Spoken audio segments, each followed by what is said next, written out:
en edes ansaitse Topin kaltaista tyyppiä. Mistä sä nyt tollasta oot saanut päähäsi? Mulle riitely on ihan perussetti. Mä osaan ilmaista itteeni sille hienosti puhumalla. No mutta ei se silti tarkoita, että sun ja Topin juttu ei voisi toimia. Ei meille se ole enää mitään juttua.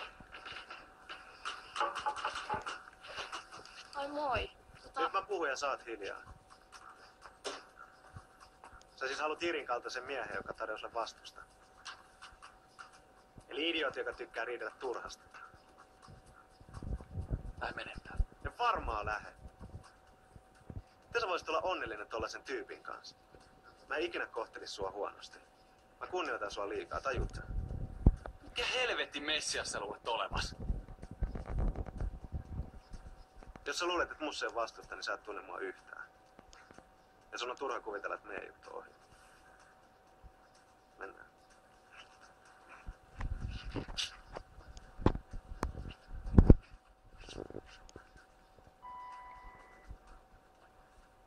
Mä tein pitkä kävely.